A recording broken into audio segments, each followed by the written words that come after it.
तो आज हम लोग यूक्लिड विभाजन से एचसीएफ निकालना सीखेंगे। तो आइए देखते हैं। प्रश्नावली 1.1 का क्वेश्चन नंबर 1 का एक है 135 और 225 का एचसीएफ निकालना है यूक्लिड विभाजन एल्गोरिथम के द्वारा। तो सबसे पहले देखना है कि 135 और 225 में कौन छोटा है और कौन बड़ा है। तो यहाँ देखिए 225 अधिक है 135 से। तो यूक्लिड विभाजन से हल करने के लिए सबसे पहले हमें ये भाग विधि से हल करना होगा। तो यहाँ पे क्या करेंगे, छोटी संख्या से बड़ी संख्या में भाग देंगे। तो छोटी संख्या 135 है और ये जैसे बड़ी संख्या 225 है। तो 135 में 225 से यानी भाग लगाएंगे तो एक मर्तबा 135 होगा। तो यहाँ माइनस करेंगे तो 5 0 1 लेंगे तो 12 में से 3 गया 9, यहाँ पे हो गया 0, तो आ गया 90। अब इस 90 से 135 में भाग लगाएंगे तो एक मर्तबा यहाँ पर हो गया 90, माइनस करेंगे तो 5, यहाँ हो गया 4। अब इस 45 जो शेष निकला है, इस 45 से इस 90 में लगाएंगे तो यहाँ पर देखिए कि 45 गुना 90 होता है, तो माइनस करेंगे तो 0। अब यहाँ देखिए कि एक कंडीशन, दो कंडीशन, यहाँ पे 3 कंडीशन में ये 0 आया है।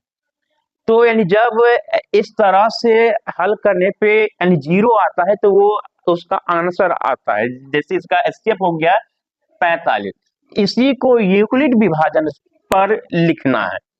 तो यहाँ देखिए यूक्लिड विभाजन से, यूक्लिड विभाजन एल्गोरिथम से चूंकि जैसे ए बराबर होता है बी क्यू प्लस आर, पहला यानी कंडीशन में देखिए कि ये जो है ना, सबसे पहले इसको समझिए। यहां जो होता है उसको कहते हैं जैसे भाज्य, इधर होता है भाजक और इधर यानी भागफल होता है और नीचे शेषफल होता है।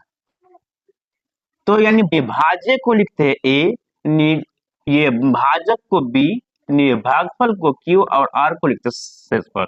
तो पहला कंडीशन में देखिए 225 में दिए 135 से, यानी कि जैसे ए का मान होगा यानी 225, बी का मान होगा 135 और ये क्यू का मान 1 और आर का मान होगा 90।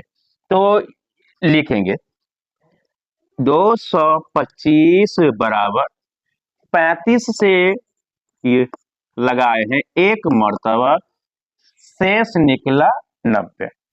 अब जब तक शेष ये 0 नहीं होगा तो इसका एचसीएफ नहीं निकलेगा। तो यहां पर लिखेंगे आर नॉट इक्वल टू 0। ये यानी दूसरा कंडीशन में देखिए कि 135 में 90 से लगाए हैं तो लिखेंगे 135 ये बराबर 90 ये गुने एक मर्तबा, शेष निकला 45।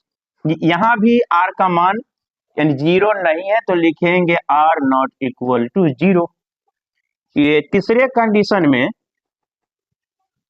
45 से लगाए हैं 90 में तो 90 लिखेंगे, 45 गुने 2 मर्तबा, शेष यहाँ आता है ये 0 तो लिखेंगे आर बराबर ये 0। और जब आर का मान यानी 0 आ गया यानी शेषफल ये 0 आता है तो वही आंसर हो जाएगा। HCF होगा इसका 45। ये इसका आंसर हो गया।